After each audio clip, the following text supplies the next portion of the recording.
بسم اللہ الرحمن الرحیم۔ ناظرین و سامعین السلام علیکم۔ ایک نئی کہانی کے ساتھ آپ کی خدمت میں حاضر ہوں۔ بستی گنشال یہاں سے کتنی دور ہے جناب؟ بستی گنشال؟ سامنے والے کی آنکھوں میں خوف دوڑنے لگا۔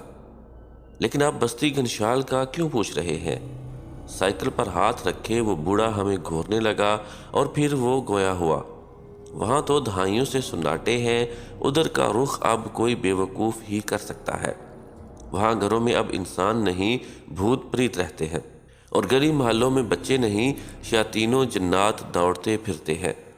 40 سال ہو چکے ہیں مجھے اس نگر میں گھومتے ہوئے۔ ان آنکھوں نے 40 سال سے کسی آدم زاد کو نہیں دیکھا جو بستی گنشال جانا چاہتا ہو اور وہاں جا کر واپس آیا ہو۔ میری بات مانو تو تجسس پسندانہ طبیعت کے لیے کسی اور بستی یا مقام کا رخ کرو۔ بوڑھا اپنی بات کہہ کر سائیکل پر سوار ہوا اور ہمیں بنا کچھ بتائے آگے مہراب پور نکل گیا۔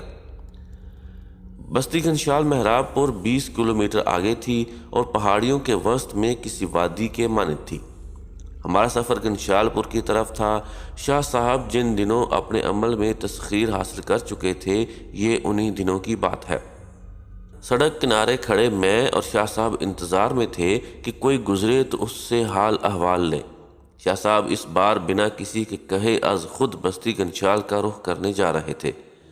بستی گنشال میں اب آبادی نہیں تھی اور مکینوں نے اپنے گھر چھوڑ رکھے تھے۔ پوری بستی ویران تھی اور آس پاس پہاڑیاں تھیں اور پہاڑیوں کے بعد چھوٹی چھوٹی بستیاں آباد تھیں۔ مہراب پور وہ آخری بستی تھی جس کے بعد پہاڑی سلسلے شروع ہونے تھے اور اس کے دامن میں کہیں بستی گنشال کے آثار تھے۔ بستی کیوں ویران تھی؟ اس کے مکین کیوں آخر چھوڑ کر چلے گئے تھے؟ بستی میں اب کون تھا؟ آفت کس روپ میں وہاں موجود تھی؟ انہی باتوں کو جاننے کے لیے شاہ صاحب اس بار کوہستان میں اپنی کھو سے نکلے اور مہراب پور پہنچے۔ میں ابھی مہراب پور میں پہنچ چکا تھا۔ سنا تھا کہ بستی کے چاروں طرف پہاڑیوں سے بڑی بڑی چٹانیں سرکتے ہوئے بستی میں آ لگتی اور کئی گھروں کو تہہ تہہ کر دیتی۔ کسی بستی کے چرواہوں کو ان کے جانوروں سمیت غائب کر دیا جاتا۔ رات کو جب بستی کے مکین سو جاتے تو پوری بستی میں چیخنے چلانے کی آوازیں آنے لگتی اور جانور ساری رات چیخنے لگتے۔ یہ بستی ایسی جگہ آباد تھی کہ اس کی سرحدیں کسی بستی کے ساتھ نہیں بلکہ پہاڑیوں کے ساتھ لگتی تھیں، اور رات کو ان پہاڑیوں پر انسان تو کیا جانور بھی جانے سے گریز کرتے تھے۔ مہراب پور میں سڑک کنارے میں اور شاہ صاحب ایک درخت کے نیچے بیٹھے انتظار کر رہے تھے کہ سائیکل پر ایک بوڑھا آتا دکھائی دیا۔ میں اٹھ کھڑا ہوا اور پوچھنے لگا کہ بستی گنشال کا راستہ کس پہاڑی سے جاتا ہے۔ وہ سمجھا کہ ہم سیر و تفریح یا سسپینس کے لیے وہاں جانا چاہتے ہیں۔ اس نے ہمیں خبردار کیا اور سائیکل پر چلتا بنا۔ ہمیں راستہ خود تلاش کرنا تھا۔ چاروں طرف یہاں کیکر کے درخت تھے اور ان کے درمیان سے گزرنے سنسار رستے۔ میں اور شاہ صاحب اب یہاں وہاں نگاہیں کیے کسی راہ رو کی تلاش میں نظریں گما رہے تھے۔ آخرکار ہم نے فیصلہ کیا کہ ہم آگے بڑھ کر خود ہی بستی گنشال کا راستہ معلوم کرنا چاہیے۔ عصر ہونے والی تھی۔ ہم اٹھے اور چلنے لگے ایک پہاڑی کی طرف جس پر خشک پودوں نے ایسا منظر پیدا کر دیا تھا جیسے یہ پہاڑی زمین پر نہیں بلکہ دور کسی ویران سیارے پر ہو، جہاں انسان نہیں دیگر مخلوقات کا بسیرا ہو۔ چاروں طرف خاموشی تھی اور ہمارے قدموں کی آواز تھی۔ جانے دھول سر پر اٹھا رکھی تھیں، منظر کی خبر نہیں تھی، لیکن امید تھی کہ شام سے پہلے پہلے گنشال بستی کے آثار ہمیں مل جائیں گے۔ اور پھر اس زرد پہاڑی کی چوٹی پر کھڑے ہمیں پہاڑوں کے درمیان کچھ گھر اور گھنٹہ گھر دکھائی دیے۔ تب شاہ صاحب نے کہا کہ وہ رہی گنشال بستی۔ میں نے کہا آپ اتنے وثوق سے کیسے کہہ سکتے ہیں؟ شاہ صاحب کہنے لگے میرا وجدان کہہ رہا ہے۔ بستی ہم سے اب بھی 20 کلومیٹر دور تھی اور ہمیں پہنچتے پہنچتے شام بھی آدھی ہو چکی تھی۔ چلتے چلتے گھنٹہ کی گھنٹیاں بجنے لگیں اور ہم سوچنے لگے کہ 40 سال سے غیر آباد اور ویران بستی میں یہ گھنٹیاں کون بجا رہے ہے اور کس کے لیے بجا رہا ہے؟ انسانوں نے اس بستی کو چھوڑ دیا تھا۔ وہاں اب کون سی مخلوقات ہیں اور کیوں انہیں ایک آباد بستی کو ویران کدہ بنا کر رکھا ہے؟ بستی کے آثار دور پہاڑیوں سے ایسے نظر آ رہے تھے جیسے وہاں بھوت پریت کا قبضہ نہ ہو، بالکل ان کے آبائی محلے آباد ہو چکے ہوں۔ سیاہ دھندلاتی روشنیاں چمکنے لگی تھیں اور ہمارے چاروں طرف پہاڑیاں ہی پہاڑیاں تھیں۔ پہاڑوں کی بھول بھلیوں میں ہم کھونے والے تھے۔ شاہ صاحب کے قدم بستی گنشال کی طرف تیز ہونے لگے اور میری سانسیں پھولنے لگی۔ کچھ تو ہونے جا رہا تھا وہاں، لیکن کیا؟ بستی کے آثار اب نمایاں ہونے لگے تھے اور مکانوں کی کھلی کھڑکیاں دور سے نظر آنے لگ چکی تھیں۔ ہم بستی میں داخل ہوئے تو مکانوں کے دروازے آدھے سے زیادہ زمین میں دھنس چکے تھے اور کھڑکیوں پر زنگ لگ چکا تھا۔ پوری بستی میں دھول ہی دھول اور سناٹا ہی سناٹا تھا۔ ایک آدھ کوا اگر کہیں سے اڑ کر آ جاتا تو اس کی کائیں کائیں پوری بستی میں گونجنے لگتی۔ گھروں کے دروازے کھلے ہوئے تھے اور اندر کا منظر باہر سے ہی دکھائی دے رہا تھا۔ میں اور شاہ صاحب آگے بڑھتے گئے کہ ایک جگہ پہنچ کر شاہ صاحب کے قدم رک چکے تھے اور خود میرے بھی۔ این اونچے چبوترے پر بنی مسجد، جس کے ماتھے پر لکھا تھا مسجد محراب پور، اور نیچے کسی آدم زاد نے لکھ رکھا تھا کہ اے خانہ خدا، ہم تیری جدائی پر ہمیشہ افسردہ رہیں گے۔ تیرے میناروں سے گونجتی صدائیں اب خاموش ہونے کو ہیں، لیکن ہمارے کان جب کبھی اذان سنیں گے تو تیری یاد آئے گی۔ تجھ سے جو رشتہ تھا وہ پل دو پل کا نہیں، صدیوں پر محیط ہے۔ آج ہم تیرے نہیں لیکن تیرے کسی ہم سائے کے ہوں گے۔ ہم کوچ کر رہے ہیں خانہ بدوشوں کی طرح، لیکن خانہ بدوش تو اپنی مرضی سے کوچ کرتے ہیں اور ہم کے مجبور ہیں۔ دل تیری جدائی پر رضامند نہیں، آنکھ اشک بری ہے اور قدم ہے کہ لرز رہے ہیں، لیکن انشاءاللہ ہم تجھے آباد کریں گے۔ وہ آوازیں جو تیرا خاصہ ہیں ہم لٹا کر رہیں گے اور پہلے کی طرح تجھے آباد کر کے رہیں گے۔ ہم جا رہے ہیں محراب پور کو چھوڑ کر، اور اس گنشال کو بھی جس کا حسن تو ہی تو ہے۔ یہ تحریر جب ہم نے پڑھی تو شاہ صاحب اور میرے دونوں کی آنکھوں میں آنسو تھے۔ مسجد بالکل ویران تھی اور اس کا فرش دھول مٹی سے اٹا ہوا تھا۔ ہم نے جوتے اتارے اور صحن مسجد کی طرف بڑھنے لگے۔ اندر سے چمگادڑوں کا ایک غول نکلا اور سائیں کرتا ہوا ہمارے سروں پر سے گزرتا ہوا بستی کی اور نکل گیا۔ شام کے سائے دن کی روشنی پر غالب آ چکے تھے اور اندھیرا ہمیں چاروں طرف سے گھیر چکا تھا۔ شاہ صاحب آگے بڑھے اور اذان دینے لگے۔ ان کی آواز میں وہ سوز و گداز تھا کہ کلیجہ چھلنی ہونے لگا اور جگر چاک ہونے لگا۔ آنکھیں آنسوؤں سے تر ہونے لگی۔ اشہد ان محمدن پر جب شاہ صاحب پہنچے تو ان کی ہچکی بند گئی اور آواز روند گئی۔ اس دوران نیچے بستی کی گلیوں میں ایسا محسوس ہوا جیسے کوئی وہاں کی گلیوں میں دیوانہ وار دوڑ رہا ہو۔ میں نے پیچھے دیکھا تو مسجد کے دروازے پر ایک پراگندہ بالوں اور عجیب حلیے والا شخص دکھائی دیا، جس کے چہرے پر دھول جم کر سیاہ ہو چکی تھی اور اس کے کپڑے میل کچیل سے اٹے ہوئے تھے۔ شاہ صاحب نے اذان دی تو وہ عجیب حلیے والا شخص ہاؤ ہاؤ کرنے لگا۔ ہم حیران تھے کہ بستی گنشال میں کوئی آدم نہیں رہتا، پھر یہ دیوانہ اس ویرانے میں کیا آباد کر رہا ہے؟ شاہ صاحب اس کے قریب گئے اور پوچھا کہ کون ہو تم؟ عجیب حلیہ والا شخص بس شاہ صاحب کو گھورنے لگا اور ہاتھ کانوں کو یوں لگانے لگا جیسے اذان دینا چاہ رہا ہو، اور پھر وہ چیخا، لیکن ایسا چیخا کہ ہمیں رلا دیا۔ اس نے قوت سے اذان دینی شروع کی اور اس کی آواز پوری بستی میں پھیلنے لگی۔ اذان کے درمیان ہی اس کی چیخیں نکلی اور وہ زاروں قطار رونے لگا، اور روتے روتے وہ دھڑام سے گرا اور بے ہوش ہو گیا۔ میں اور شاہ صاحب حیرت سے اسے دیکھنے لگے کہ آخر اس بستی میں ایسا کیا ہو رہا ہے اور کون ہے یہ پاگل شخص؟ میں نے اسے سہارا دیا اور صحن مسجد میں لے آیا۔ ہم نے نماز پڑھی۔ نماز کے بعد پلٹ کر پیچھے دیکھا تو وہ عجیب حلیہ والا شخص وہاں موجود نہیں تھا۔ میں نے گھبرا کر شاہ صاحب کو دیکھا۔ شاہ صاحب اٹھے اور فوراً باہر کی جانب بھاگے۔ باہر ایسے کوئی آثار نہیں تھے کہ جس سے یہ پتہ چلتا وہ شخص آخر کس جانب بھاگا ہے، اور ایک اور رونگٹے کھڑے کر دینے والی بات کہ مسجد اور باہر کہیں کوئی ایسے آثار نہیں تھے جہاں کسی کے قدموں کا پتہ چلتا۔ ہم نے پلٹ کر اس جگہ کو دیکھا جہاں اسے لٹایا تھا تو وہاں دھول ہی دھول تھی، اور ایسا محسوس ہو رہا تھا جیسے یہاں اس جگہ صدیوں سے کسی نے قدم نہیں رکھا۔ کیا وہ جن تھا؟ مسلمان جن تھا؟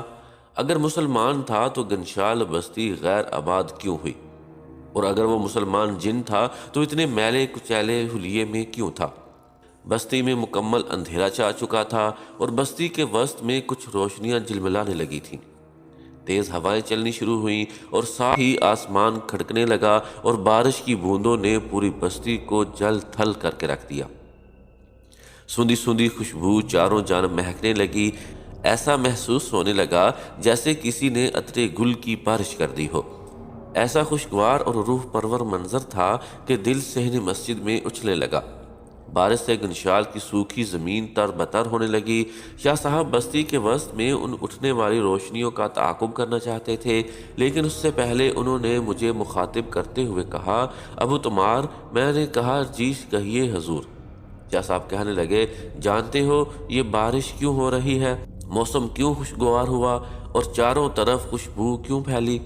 میں نے نفی میں سر ہلایا تو کہنے لگے کہ اس خانہ ویراں میں ہم نے جو اذان خانہ خدا میں دی اس کی برکات ہے۔ لیکن وہ عجیب حلیے والا شخص کون تھا شاہ صاحب؟ وہ جن تھا؟ شاہ صاحب نے کہا، اور وہ کیوں ایسی مظلومانہ حالت میں تھا اس کا پتہ ان روشنیوں میں لگے گا جہاں ہم جانے والے ہیں۔ ہم نے سامان مسجد میں رکھا اور بستی کے وسط میں جہاں روشنیاں تھیں اس جانب بڑھنے لگے۔ ایک زوردار ہوا چلی اور کھڑکیاں قوت سے کھلنے اور بند ہونے لگی۔ ہم مسجد سے باہر نکلے تو دھول مٹی بیٹھ چکی تھی اور ہر طرف جیسے خوشبو کی پھوار تھی۔ سامنے بستی کے وسط میں روشنیاں جلملانے لگی تھیں۔ شاہ صاحب آگے بڑھتے گئے۔ بستی کے گھروں کے دروازے ہوا کے زور سے جب بند ہوتے تو ایک آواز گونجتی۔ اس عجیب حلیہ والے شخص کا کچھ پتہ نہیں چل رہا تھا کہ کس طرف گیا ہے۔ گھروں کا سلسلہ ختم ہوا تو ایک چھوٹا سا میدان آ گیا جس کے اطراف میں لکڑی کے کیبن بنے تھے۔ یہ گنشال پور کا بازار معلوم ہوتا تھا جہاں بستی گنشال کے لوگ خرید و فروخت کیا کرتے تھے۔ میدان کے وسط میں ایک برگد کا درخت تھا جس کی شاخیں چاروں طرف پھیلی ہوئی تھیں اور درخت کے نیچے ایک مٹکا رکھا تھا۔ یہ مٹکا ایک طرف سے ٹوٹا ہوا تھا اور مٹکے پر ایک سیاہ کوا بیٹھے کائیں کائیں کر رہا تھا۔ روشنیاں ہم سے قریب آنے لگی۔ یہ روشنیاں ایک گھر سے اٹھ رہی تھیں اور یہ گھر بستی اور بازار سے ذرا ہٹ کر تھا۔ عجیب بات یہ تھی کہ اس گھر کے آس پاس نہ کوئی جائے قیام اور نہ ہی کسی درخت وغیرہ کے آثار تھے۔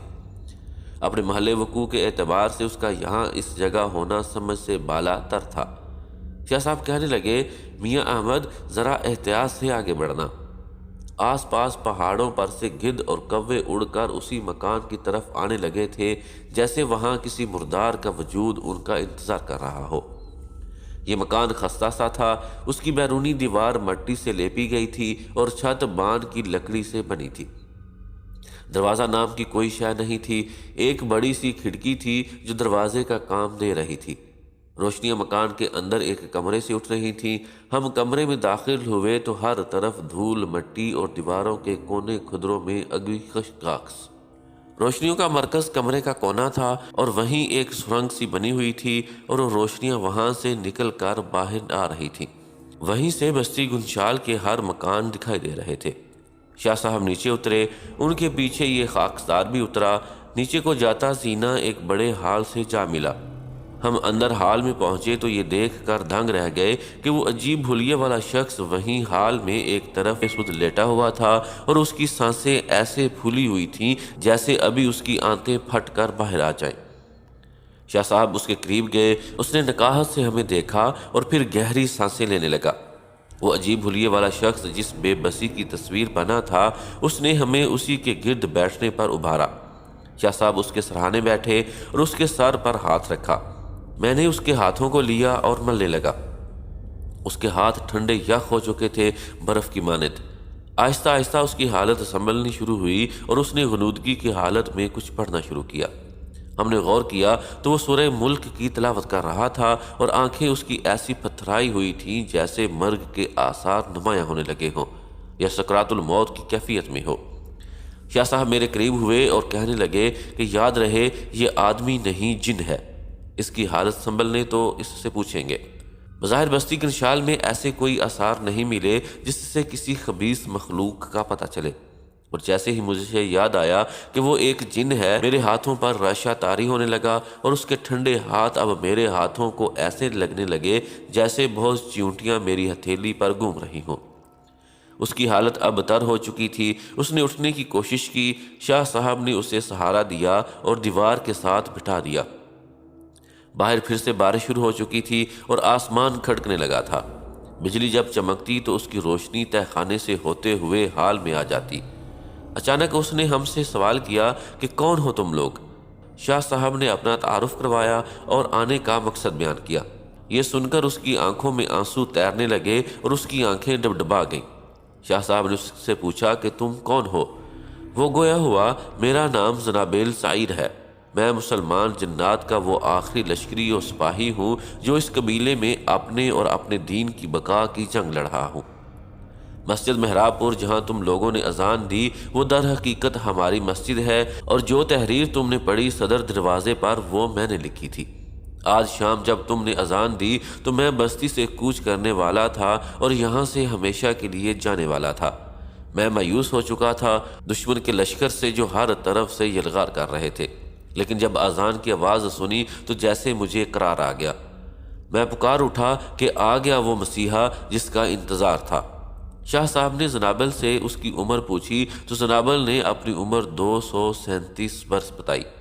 شاہ صاحب نے اس ویرانے کا سبب پوچھا کہ یہاں کس نے اپنے پنجے گھاڑے ہیں اور کہاں ہیں تمہارے باقی لشکری؟ زنابل کے چہرے پر تاریکی سی چھا گئی اور اس کا چہرہ پسماندہ سا ہو گیا۔ وہ گویا ہوا، نواردو، یہ واردات کم و بیش 40 سال قبل ہوئی جب ان پہاڑیوں پر فختار قبیلے کا راج تھا۔ میں خود بھی اسی قبیلے سے تعلق رکھتا ہوں اور ہم سب مسلمان ہیں۔ یہ اس بستی میں جو لوگ رہا کرتے تھے ان سے کبھی ہماری مڈ بھیڑ نہیں ہوئی، اور پھر ایک دن ہمارے قبیلے پر آتش پرستوں کے قبیلے نے حملہ کر دیا۔ وہ تعداد میں زیادہ تھے لیکن ایمانی قوت میں ہم سے کہیں نیچے تھے۔ ہم نے مقابلہ کیا اور آخر کار فختار قبیلے کو شکست ہوئی۔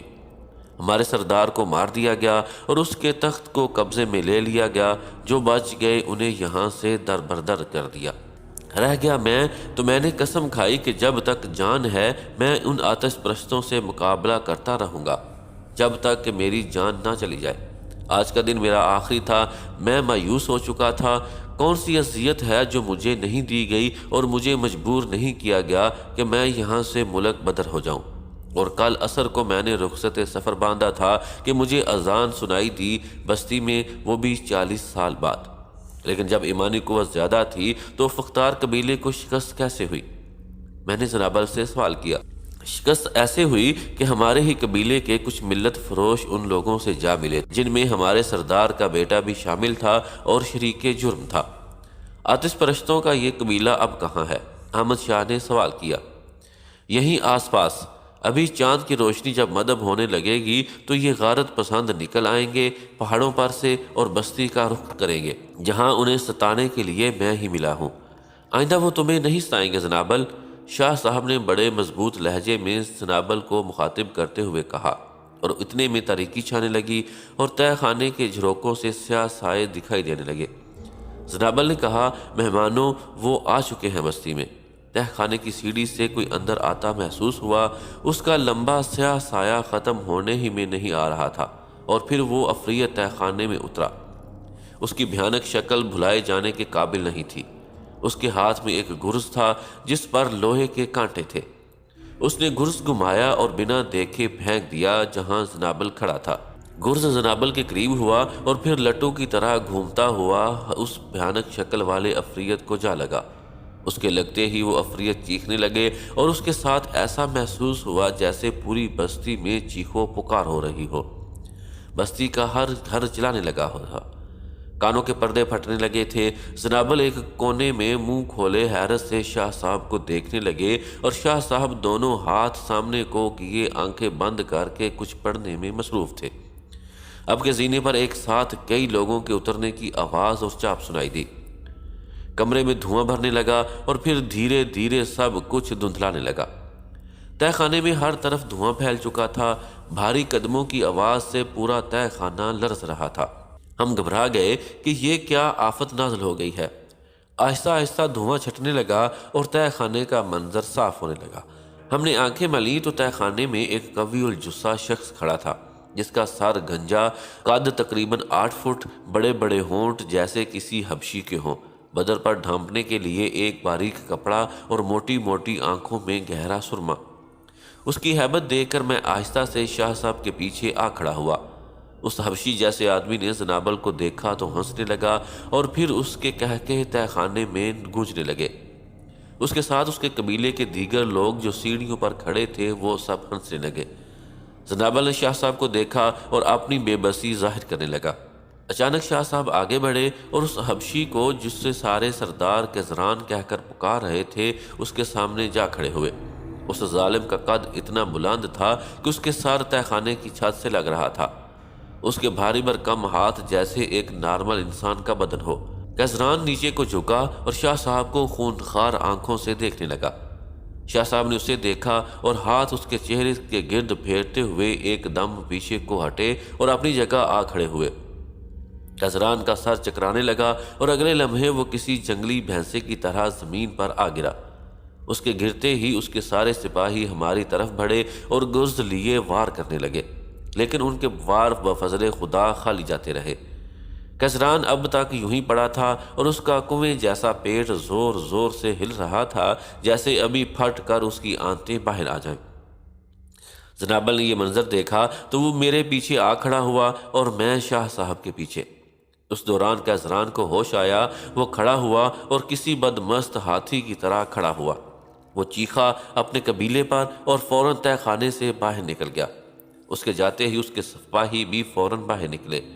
کمرے میں پھر سے دھواں بھرنے لگا۔ اب کہ دھواں صاف ہوا تو کمرے میں ہم 3 افراد ہی تھے۔ کزران جا چکا تھا۔ ہم تہہ خانے سے باہر نکلے۔ باہر بستی میں ایسے کوئی آثار نہیں تھے جس سے معلوم ہوتا کہ وہ مخلوق کس جانب گئی ہے، البتہ دور گنشال کی پہاڑیوں پر دھول سے اٹھتی دکھائی دی۔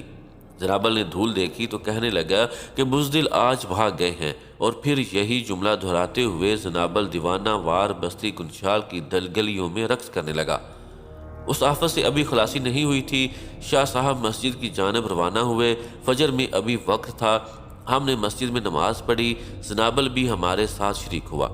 مسجد کی صفائی کی۔ ایک الماری سے زنابل نے ایک صحیفہ نکالا جو کسی عجیب جناتی زبان میں لکھا ہوا تھا۔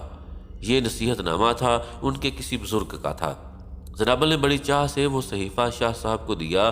میری نگاہ اس صحیفے پر پڑی تو وہ زبان میرے لیے اجنبیت سے معمور تھی۔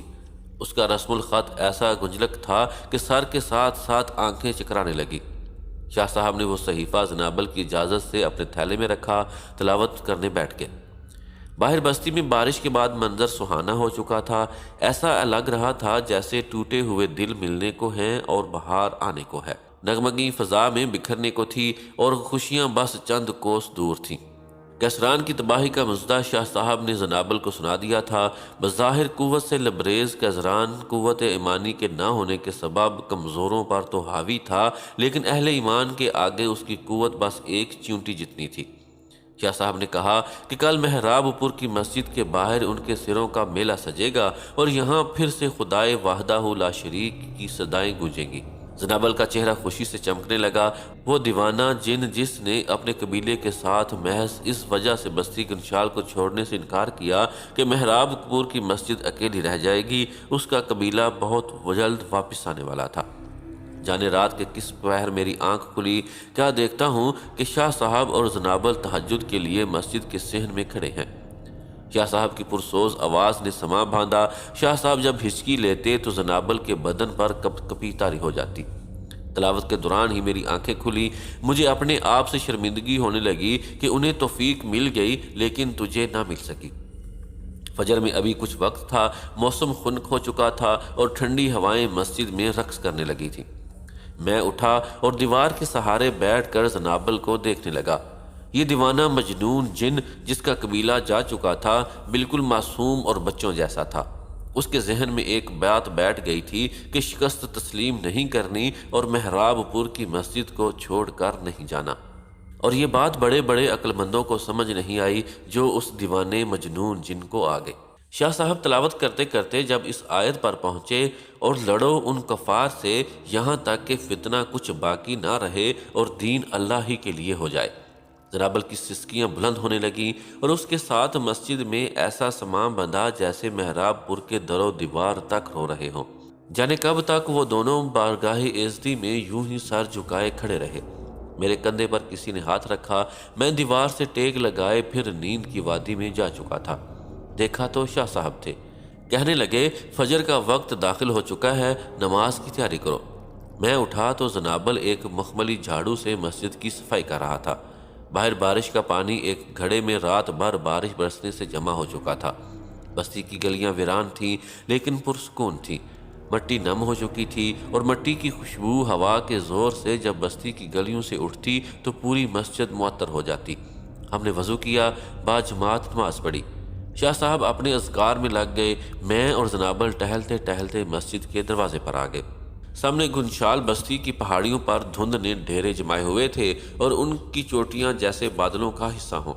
زنابل نے مجھے مخاطب کرتے ہوئے کہا کہ تم ان کے ساتھ کب سے ہو؟ میں شاہ صاحب کے ساتھ گزشتہ 12 سال سے ہوں اور ہر سفر میں ان کے ہمراہ ہی ہوں۔ زنابل نے اگلی بات بڑی عجیب بتائی جس سے اس کی معصومیت پر مجھے ہنسی آنے لگی۔ کہنے لگا جب گنشال بستی آباد ہو جائے گی تب میری شادی ہوگی ظفیرہ سے۔ یہ ظفیرہ کون ہے؟ میں نے زنابل سے پوچھا۔ زنابل نے سوچتے ہوئے کہا اور پھر گویا ہوا کہ وہ میرے چچا کی چھوٹی بیٹی ہے جو اپنے باپ کے ساتھ یہاں سے جا چکی ہے، اور اگر وہ لوگ نہیں آئے تو پھر کیا ہوگا؟ میں نے زنابل کو چھیڑتے ہوئے کہا۔ یہ سننا تھا کہ زنابل کی آنکھوں میں آنسو موتیوں کی طرح جلملانے لگے، اس کا بدن کانپنے لگا۔ میں گھبرا گیا کہ میں نے کیا کہہ دیا۔ زنابل نے روندی آواز میں کہا کہ مسیحا ایسے مت کہو، وہ آئے گی، میرا نکاح یہیں مسجد میں ہوگا، اس کے لیے میں یہاں ٹھہرا ہوا ہوں۔ میں نے اسے تسلی دی تو دیوانہ خوش ہو کر کہنے لگا جب میری شادی ہوگی تو تم اور شاہ صاحب ضرور آنا۔ اتنے میں شاہ صاحب باہر آئے اور زنابل سے کہنے لگے کہ پہاڑیوں پر سے دھند کب ہٹے گی؟ زنابل نے آسمان کو دیکھا اور کہا کہ بس کچھ دیر میں ہٹنے والی ہے۔ شاہ صاحب مسجد سے باہر نکلے اور مسجد کے چاروں طرف طواف کرتے ہوئے کچھ پڑھتے گئے اور پھر مسجد میں آ گئے۔ ہمیں تاکید کی کہ مسجد کی حدود سے باہر نہیں جانا اور اندر بیٹھ کر تلاوت کرتے رہنا۔ وہ مخلوق کچھ دیر میں پہاڑوں سے اترنے والی ہے اور اس دفعہ وہ پورے لاؤ لشکر سمیت آئیں گے۔ بستی میں پھیلنی شروع ہو چکی تھی، مکانوں کے دروازے اب نظر آنے لگے تھے اور پرندے اپنے آشیانوں سے نکل کر بستی گنشال کی حدود سے اڑتے ہوئے اپنے رزق کے لیے محراب کی اور اڑ رہے تھے۔ پہاڑوں پر سے دھند ہٹی تو دھول مٹی کا ایک غبار اڑتا ہوا دکھائی دیا۔ ایسا محسوس ہو رہا تھا جیسے پہاڑوں پر سے لاوا بہہ کر نیچے آ رہا ہو یا پھر کیچڑ ہو جو آہستہ آہستہ سرکتا ہوا نیچے بستی میں گرنے لگا ہو۔ دھول مٹی نے پوری بستی کو گرد آلود کر دیا تھا اور چاروں جانب نظر کی انتہا اب صفر ہو چکی تھی۔ ہم تینوں مسجد کی حدود میں تھے، البتہ شاہ صاحب ہم سے آگے مسجد کے صدر دروازے پر دونوں ہاتھ کھولے کھڑے تھے۔ چیخوں کی آوازیں سنائی دیں جیسے کسی حرام جانور کے نرخرے سے ہر کسی نے چھری چکا دی ہو، اور پھر یہ چیخیں بڑھتی گئیں۔ دھول چھٹنے لگی اور غبار بیٹھنے لگا۔ گرد صاف ہوئی تو مسجد کے باہر کا منظر انتہائی خوفناک اور دہشت انگیز تھا۔ ہمارے سامنے خرکار قبیلے کے سینکڑوں لشکری صفوں میں کھڑے تھے۔ بدبو ایسی چاروں طرف پھیلنے لگی جیسے ہم غلیظ جانوروں کے مذبح خانے میں کھڑے ہوں۔ اب کے بعد کیزران اپنے اصل حلیے میں آیا تھا اور اس کے لشکری بھی تھے۔ کیزران کے چہرہ مسوں سے بھرا ہوا تھا اور اس کی کھال گینڈے جیسی تہ بتہ تھی۔ اس کے سر پر گومڑ نمودار ہو چکا تھا اور آنکھیں ایسی گول مٹول جیسے پرکار سے بنائی گئی ہوں۔ اس کے منہ سے زرد رال بہہ رہی تھی جیسے پیپ ہو، اور یہ بدبو وہیں اس کے اور اس کے لشکریوں کے منہ سے آ رہی تھی۔ اچانک زعفران چلایا کہ زنابل، عبدالحمید، باہر نکلو اور مقابلہ کرو۔ زنابل کا خون کھولنے لگا تھا لیکن شاہ صاحب کی تاکید تھی کہ مسجد سے باہر نہیں نکلنا۔ اتنے میں شاہ صاحب دروازے کی اور سے نمودار ہوئے اور زعفران اور ان کے لشکریوں کو مخاطب کرتے ہوئے کہنے لگے، اے شریر مخلوق، تم نے بے کسوں کو ستایا، انہیں تکلیف دی، انہیں در بدر کیا، ان کے گھر ویران کیے، ان کی عبادت گاہیں ویران کی، اور اب بھی تمہارا شر ختم نہیں ہوا۔ اے آتش پرستو، بدبودار مخلوق، کیا تم بھول گئے کہ کیسے تمہاری 2000 سالہ انسانی بادشاہت کو توحید کے علمبرداروں نے تہ تہ کیا تھا، اور تمہارے اونچے محلات میں وہ نقب لگائے کہ اس کی ٹھیسیں آج بھی تمہارے روح و جسم سے اٹھ رہی ہیں؟ شاہ صاحب نے ایران میں کامیازدگی کی حکومت یاد دلانے کی کوشش کی جس سے حضرت عمر رضی اللہ تعالیٰ عنہ کے زمانے میں تباہی نصیب ہوئی تھی۔ یہ لوگ آتش پرست تھے، آگ کی پوجا کرتے تھے اور محرمات یعنی بہن بیٹیوں سے نکاح کو جائز سمجھتے تھے۔ شاہ صاحب کی اس تقریر سے کیزران کا خون جوش مارنے لگا، اس کے لشکری ہاتھوں میں گرز لیے اسے بلند کرنے لگے اور ہاؤ ہو سے بستی کی فضا کو بدبودار کرنے لگے۔ شاہ صاحب پھر گویا ہوئے، اے خبیث ارواح، کیا تم یہ چاہتے ہو کہ تمہیں بھی تمہارے ان شیطان بزرگوں کے پاس پہنچایا جائے جہاں آگ تمہارا انتظار کر رہی ہے؟ یہ کہنے کی دیر تھی کہ کیزران اور اس کے لشکریوں نے اپنے اپنے گرز بلند کیے اور شاہ جانب کی جانب پھینک دیے۔ ایک ساتھ سینکڑوں گرز مسجد کی طرف آئے۔ میں اور زنابل مارے خوف کے نیچے بیٹھ گئے کہ ہو نہ ہو یہ گرز مسجد کو ایسا نقصان پہنچائیں گے کہ مسجد کا نام و نشان نہیں رہے گا۔ لیکن خدا کی قدرت اس ہوا میں بلند ہو کر اپنے رخ کیزران کے لشکر کی طرف کر گئے اور بجلی کی طرح اس لشکر پر جا گرے۔ خون اور پیپ کے فوارے کیزران کے لشکر میں پھوٹ پڑے۔ کئی درجن لشکری قتل ہو چکے تھے اور اس وار نے کیزران کے پاؤں تلے سے زمین کھینچ لی تھی۔